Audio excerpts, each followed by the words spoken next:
할렐루야. 자, 우리 옆에 분 뒤에 분 인사하겠습니다. 사랑하고 축복합니다. 사랑합니다. 네, 감사합니다. 네, 축복합니다.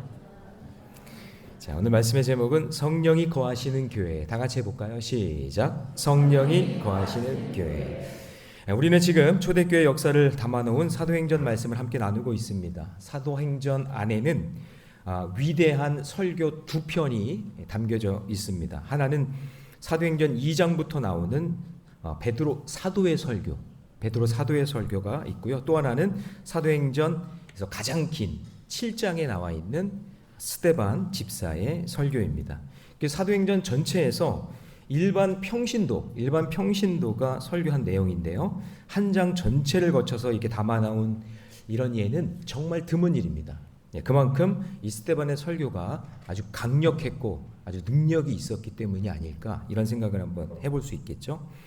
이 스데반, 이 이름을 들을 때 우리는 그래서 좀 이렇게 영광스러운, 좀 자신감도 생기면서 또 한편 전하는 저로서는 조금 부끄러운 마음도 있습니다. 제가 부끄럽다고요. 스데반 집사를 바라볼 때. 이 영광스러운 이유는 스데반 집사님은 이 기독교의 최초의 순교자입니다. 그러니까 12사도들이 순교한 게 아니에요. 제일 먼저 초대교회에 순교한 사람이 이 스데반 집사입니다. 헬라어로 스테파노스라고 하는데 이름의 뜻이 면류관입니다. 면류관. 그러니까 스데반 그 이름대로 예수님의 이름을 전하다가 순교했기 때문에 하나님 나라의 면류관이 된 영광스러운 이름, 그 이름이 스데반이죠. 그래서 스데반 집사님을 떠올리면 순교와 더불어서 하나님의 영광이 떠오르게 됩니다. 그러나 이 스데반 집사님의 삶을 목사인 제가 바라볼 때 참 부끄럽고 초라하기 때문에 그 길을 걸어갈 수 있을까 하는 마음을 생각해 보면 그 스데반이라는 그 말 자체 속에 또 부끄러움이 담겨 있습니다. 그래서 사도행전에서 가장 빛이 나지만 가장 전하기 어려운 말씀이 사도행전 7장 말씀입니다. 그리고 가장 듣는 분들도 가장 듣기 거북한 말씀이 사도행전 7장입니다. 왜냐하면 여기 안에 돌로 맞는 순교의 장면이 담겨져 있기 때문에 그렇습니다. 근데 이 시대의 순교가 뭘까? 똑같이 기독교적인 이때 초대교회의 박해 상황은 아니기 때문에 어떤 분들이 그러시더라고요. 저희 집사람도 저한테 여보, 혈기 안 부리는 게 순교하는 거예요. 화 안 내는 게 순교하는 거예요. 요즘은 혈기 안 부리는 게 순교하는 거라고 그렇게 얘기하더라고요. 그렇구나. 여러분 옆에 사람 한번 보세요. 혈기 안 부리는 게 순교하는 겁니다. 한번 얘기해 줄까요? 시작. 혈기 안 부리는 게 순교하는 겁니다. 자, 우리가 순교라는 말을 막 거창하게 막 이렇게 다룰 수 있었으면 좋겠지만 우리의 삶의 형편과 상황 속에서는 순교, 내 목숨을 내걸고 돌에 맞는 그런 각오로 말씀 전하는 그런 일은 아니지만 여러분 삶 속에서 작은 어떤 참아냄, 인내, 그리고 양보, 그리고 용서, 그런 걸 통해서 여러분의 삶 속에 그런 순교적인 모습들이 드러나기를 주님의 이름으로 축복합니다. 예전에 설교 대회, 신학생들 설교 대회가 있어요. 설교 대회를 뭐 설교까지 대회를 하나 이런 생각이 좀 드시죠?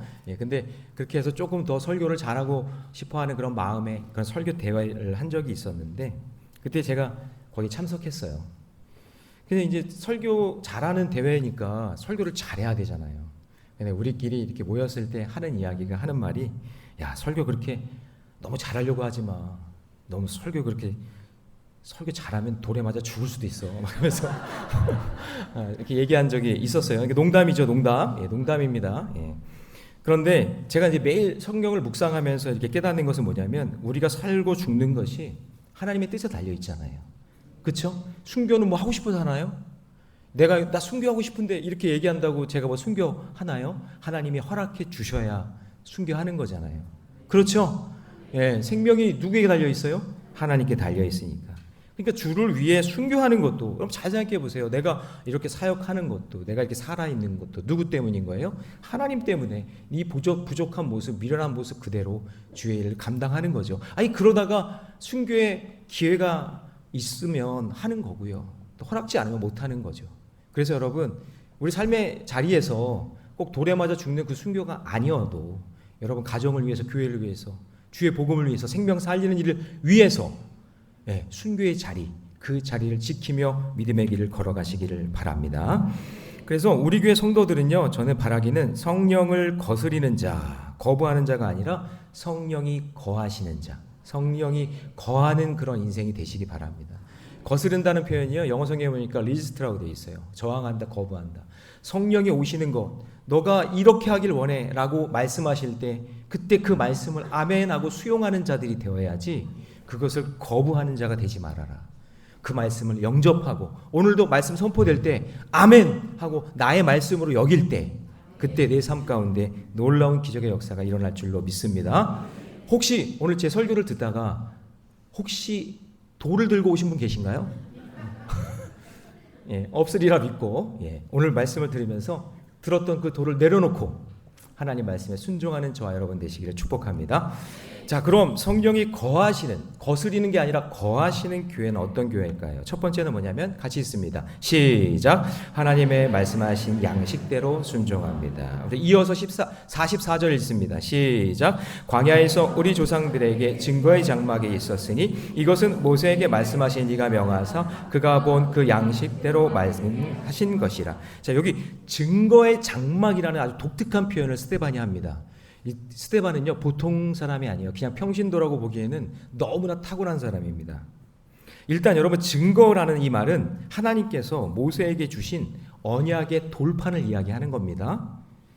그런데 이 십계명이 기록된 이 돌판을 넣는 궤가 있어요. 그 돌판이 그 궤 속에 들어가 있었거든요. 여기에는 만나 항아리, 십계명 두 돌판, 그 다음에 아론의 쌍난 지팡이, 이게 세 개가 들어 있었는데 이 돌판이 들어있는 궤를 언약궤, 증거궤라고 이렇게 이야기합니다.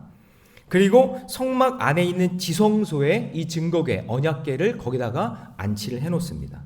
그러니까 지금 스데반은 이 성막을 증거의 장막이라고 말하면서, 잘 보세요, 돌판, 증거궤, 지성소, 이거를 다 설명하는 말이 어떤 말이냐? 바로 증거의 장막이다. 여러분, 스데반 대단한 사람입니다.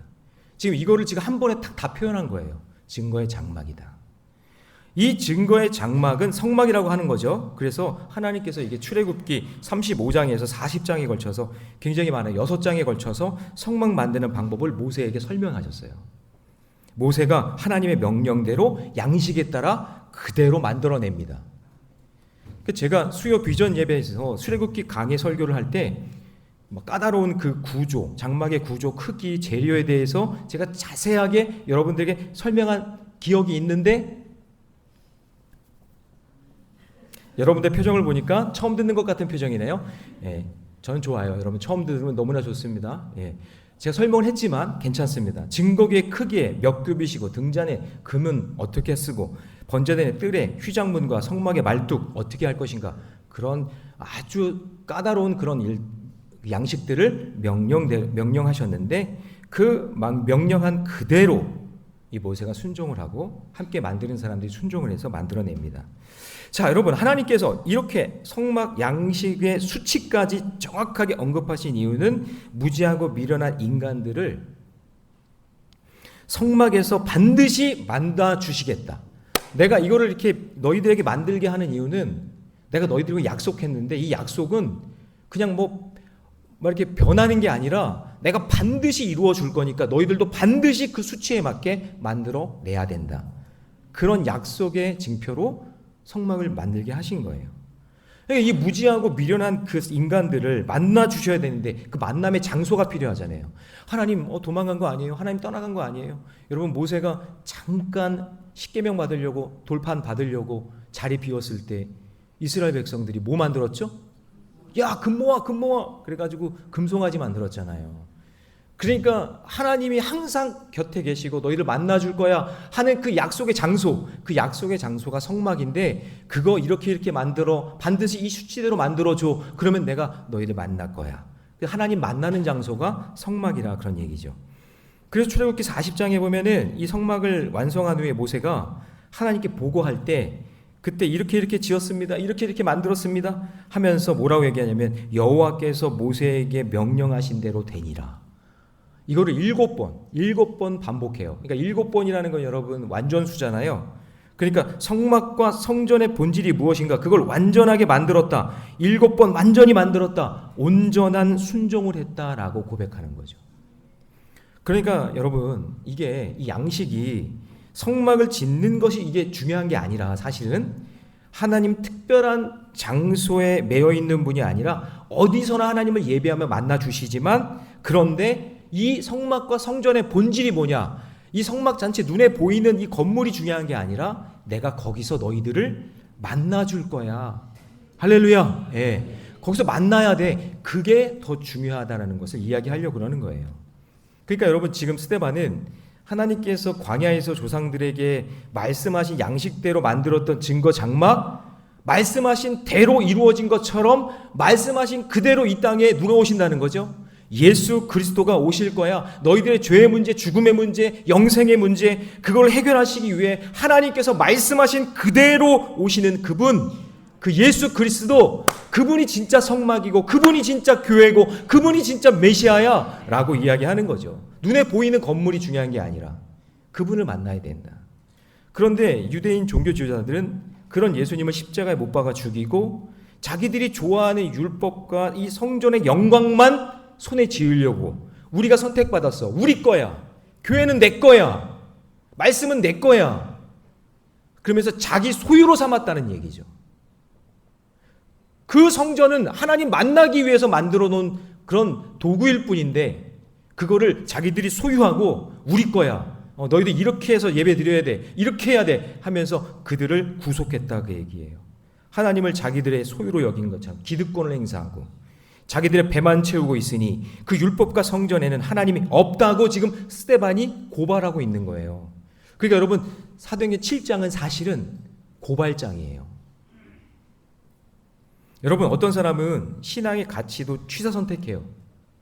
잘 보면 어떤 사람은 십자가의 고난은 싫어해요. 그리고 다시 살아나는 부활만 좋아해요. 어떤 사람은 영생, 영원히 사는 영생만 듣기 좋아해요. 십자가 고난, 그런 말씀은 듣기 싫어해요. 여러분 사울왕 보세요. 사울 사무엘상 13장에서 자기가 왕이니까 모든 걸 다 숫자로 판단하면서 다 자기가 소유하려고 그러잖아요. 내 거야, 내 거. 여러분 교회가 누구 거예요?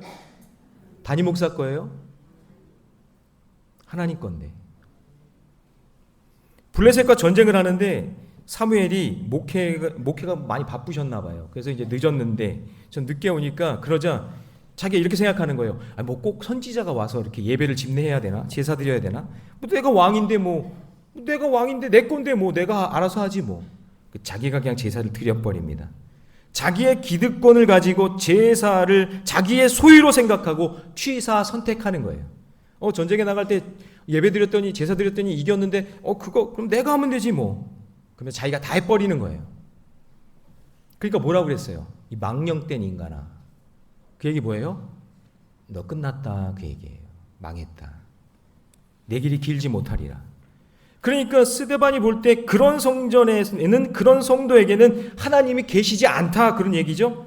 그래서 48절입니다. 같이 읽습니다. 시작. 그러나 지극히 높으신 이는 손으로 지은 곳에 계시지 아니하시나니 선지자가 말합니다. 그러니까 사랑하는 성도 여러분, 성막을 지을 때에 내 마음대로 지으면 안 되고 하나님의 말씀대로 양식대로 지어야 하나님을 만날 수 있듯이 신앙생활을 할 때 여러분 취사 선택하지 마십시오. 듣기 좋은 말씀이든 거북한 말씀이든 아멘으로 순종하고 그 말씀이 달든 쓰든 삼킬 때 그때 내 안에 성령이 거하시게 되고 성령이 내 안에 거하실 때 내 삶 가운데 놀라운 역사가 일어날 줄로 믿습니다. 할렐루야. 예. 스데반이 그 얘기하는 거예요. 자, 두 번째 성령이 거하시는 교회 한번 읽습니다. 다 같이 시작. 내 몸이 하나님을 만나는 성전으로 살아갑니다. 자, 이어서 46절, 47절 네, 같이 읽습니다. 시작. 다윗이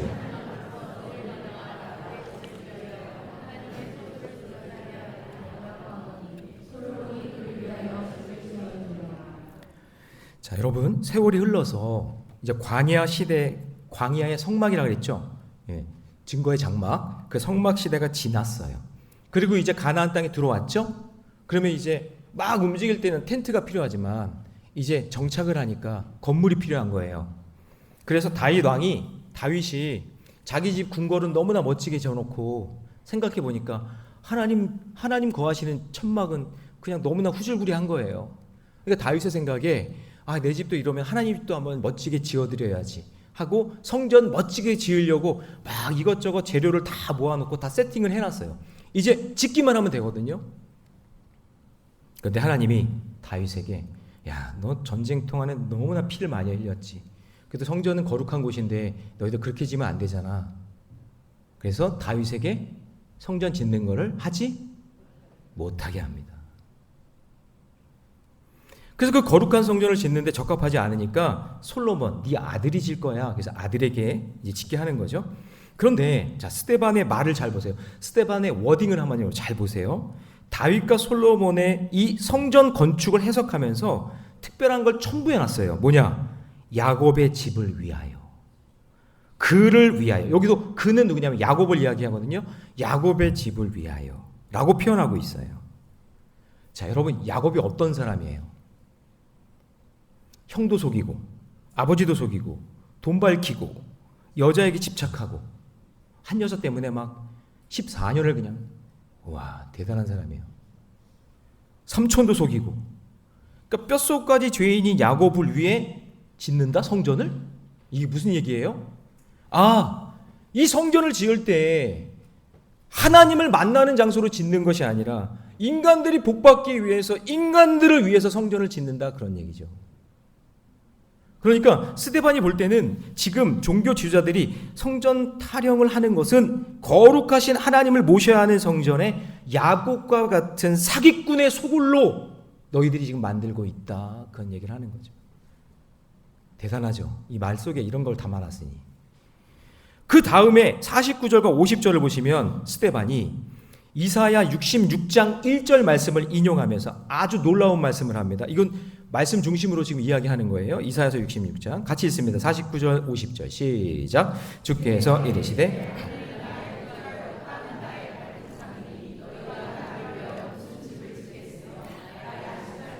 어디냐? 이 모든 것이 다 내 손으로 지은 것이 아니냐 함과 같으니라.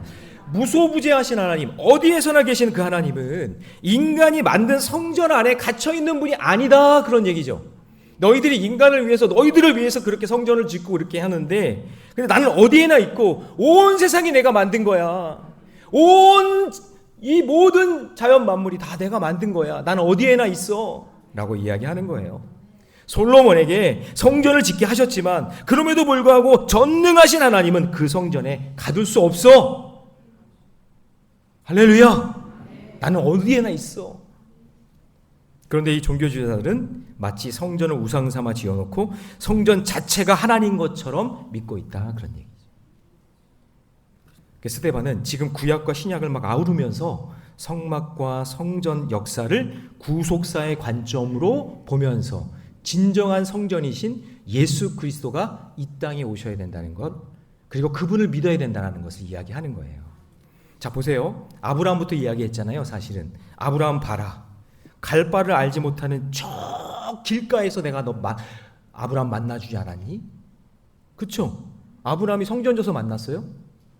성막 져서 만났어요? 아니에요. 권사님, 양평에도 하나님 계시죠? 할렐루야. 기도하면 거기 계시죠? 예. 권사 힘내세요. 예. 어디나 하나님 계세요. 그죠? 예.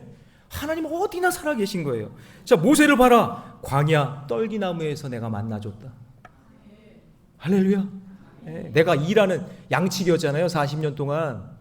여러분, 직장에서 하나님 만나요, 못 만나요? 직장에는 원수가 더 많죠? 그렇지만 여러분, 직장에서도 하나님 만날 수 있어요, 없어요? 만나잖아요. 출애굽한 이스라엘 백성들, 야, 내가 성막에서 만나줬잖아. 너희들 텐트 맨날 짓고 치고 하면서 그때 내가 다 만나줬지. 솔로몬, 야, 성전 내가 지었는데 내가 성전이 너무나 예쁘고 내가 잘 지어가지고 내가 거기 있었는 줄 아니? 그 얘기가 아니라 너희들이 날 만나고 싶으니까 내가 성전에서 너희들을 만나준 거 아니니? 이 모든 것은 하나님을 만나기 위한 장소일 뿐이지 너희의 소유와 기득권이 될 수 있다, 없다? 없다, 그 얘기예요. 그러니까 이런 눈에 보이는 성전에 하나님 가두지 말고 성막과 성전의 실체이신 예수님을 믿고 언제나 어디서나 내 몸이 거룩한 성전이 되어 하나님을 예배하는 거룩한 백성 되게 하라라고 지금 얘기하고 있는 거죠. 그렇다면 여러분, 오늘 이 예배 시간에 우리가 해야 될 일이 무엇일까요? 여러분, 교사, 성가대, 주방 봉사하기 위해서 오는 사람은요, 봉사자예요.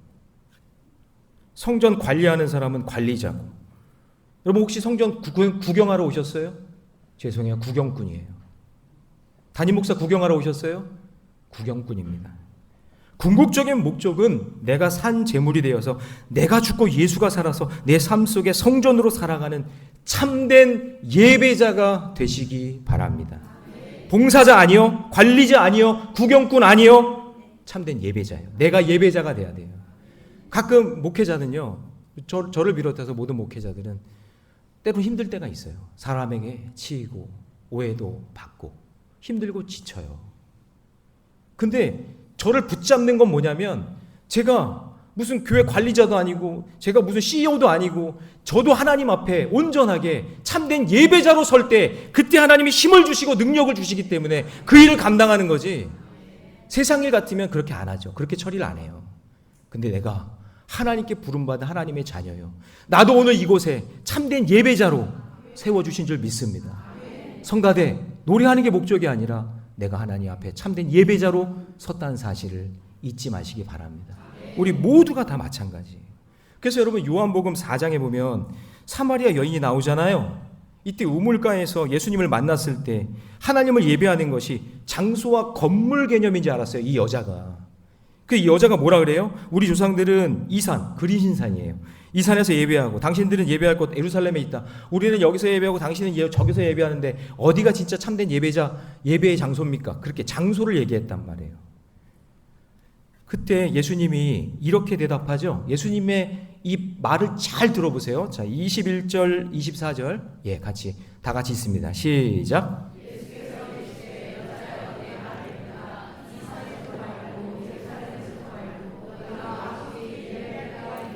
하나님은 영이시니 예배하는 자가 영과 진리로. 어디 예수님이 얘기하실 때 예배 장소 얘기하지 않아요. 건물 얘기하지 않아요. 여러분 보세요. 영이 뭐예요? 성령, 예수의 영이라 그랬죠. 진리가 뭐예요? 말씀, 말씀이 육신이 되신 예수. 그 영과 진리는 뭐냐면 예수를 이야기하는 거예요.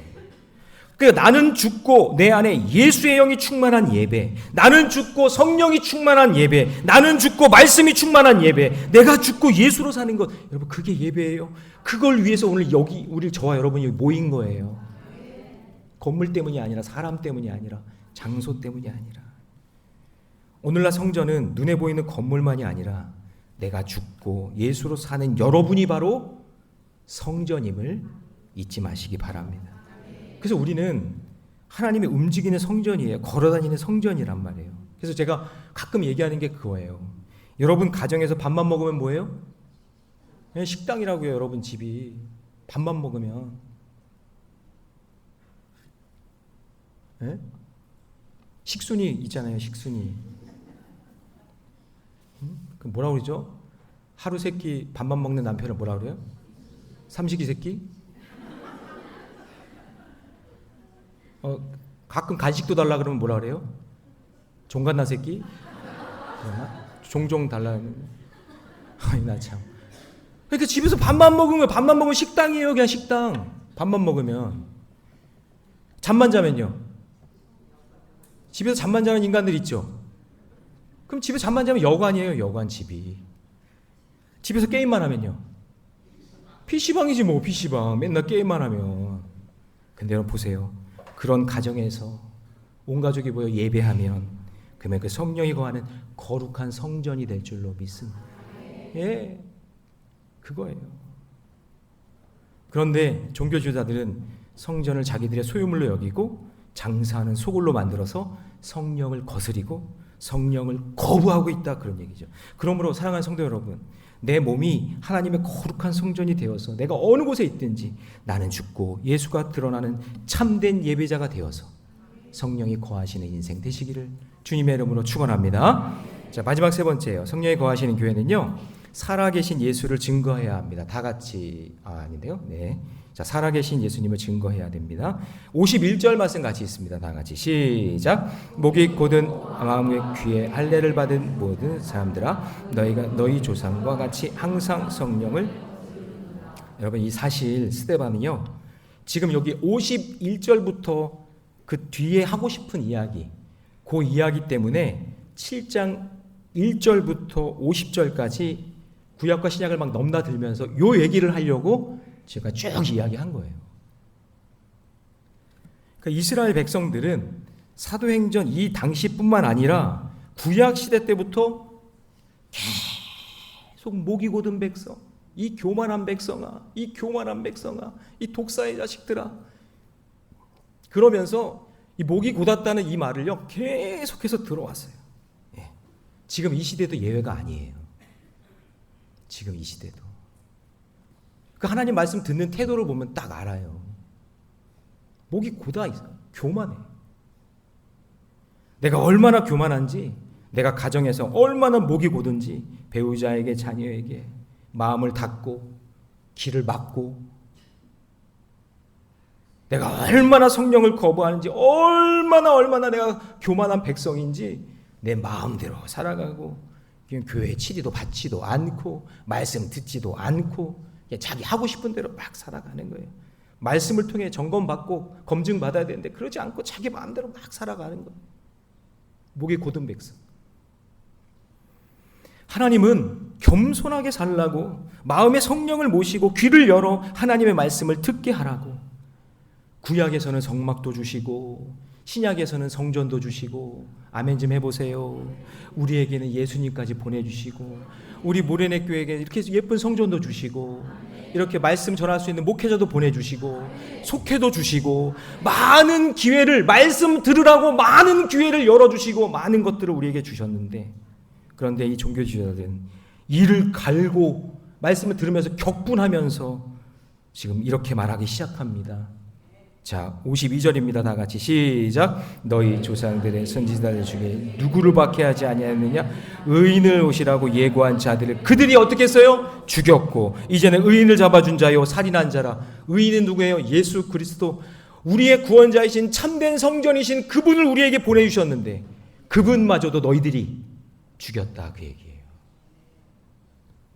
목이 곧은 교만한 종교 지도자들은 성전을 우상 삼아 살면서 그 기득권 뺏기지 않으려고 자기들끼리 서로 할례를 행하고 거룩한 척하며 살았지만 그 성전과 율법과 할례를 모두 자기들이 치장과 자기들 자랑하고 목 곧게 교만하게 그것을 사용했다라는 이야기죠. 그럴 때마다 하나님께서는 그 시대마다 그건 잘못된 거야, 의인이 곧 오신다, 성전의 주인이 곧 오신다, 메시아가 오신다, 그렇게 얘기하는 그런 모든 선지자들을 그 사람들이 잡아다가 다 죽였어요. 53절 보세요. 너희는 천사가 전한 율법을 받고도 지키지 아니하고.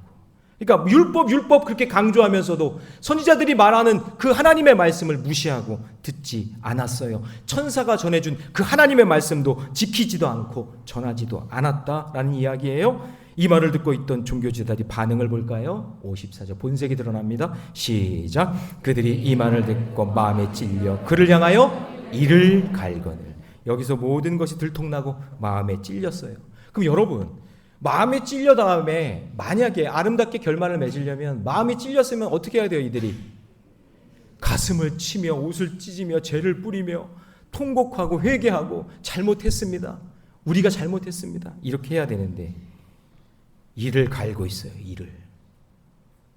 이 순간 스데반의 입에서 종교 지도자들 광분케 하는 아주 결정적인 말씀이 선포되는데, 55절에 보시면 스데반이 성령 충만하여 하늘을 우러러 주목하여 하나님의 영광과 및 뭐를 봐요? 예수께서 하나님 우편에 서신 것을 본다 그래요. 자, 우리 56절 읽어볼까요? 56절 시작. 말하여 보라, 하늘이 열리고 인자가 하늘 우편에 서신 것을 보노라 한. 그러니까 여러분 이런 거예요. 잘 들어보세요. 종교 지도자들이 예수님을 죽였죠. 죽였어요. 그러면 죽였으면 사라져야 되는데 예수님 부활하셨잖아요. 믿으십니까? 부활하시고 승천하시고 지금 저 하늘에 살아계신 그 하나님 예수 그리스도를 지금 스데반의 입에서 증거하고 있는 거예요. 이 말 속에는 짧게 이야기하면 예수님은 부활 승천하셨다. 예수님은 지금도 살아계신다. 예수님은 지금도 나를 보고 계신다. 예수님은 지금도 역사하고 있다. 이거를 지금 담대하게 선포한 거예요. 그러니까 이 말을 듣는 순간 뭐야 이거? 예수 우리가 죽였는데 살아있다고? 이렇게 된 거죠. 그러니까 이걸 이성을 잃은 거예요. 종교 지도자들이. 자기들이 분명히 죽였는데. 그래서 스데반을 돌로 죽이는 겁니다. 그러니까 여러분, 스데반은 종교 지도자들이 죽인 예수님이 지금도 살아계시다는 것을 통해 예수님의 십자가와 부활과 승천을 선포한 겁니다. 할렐루야. 그 예수로 말미암아 십자가에서 죄의 문제가 해결되고 부활하심으로 죽음의 문제 해결되고 승천에서 영생의 문제가 해결되었다. 이게 가장 중요하고 이것이 우리의 능력과 권세가 되고 이것이 마귀가 가장 싫어한다라는 것을 증명해낸 거예요. 그러니까 여러분, 우리가 무엇을 선포해야 되는지 아셔야 돼요. 우리 교회가, 우리 성도들이 세상에서 무엇을 선포하고 살아야 되는지를 우리에게 보여준 거예요. 그래서 여러분, 예수님이 요한복음 11장에서 정말 멋진 말로 정리해 주시잖아요. 자, 한번 읽어봅니다. 요한복음 11장 25절 26절 같이 있습니다. 시작. 예수께서 이르시되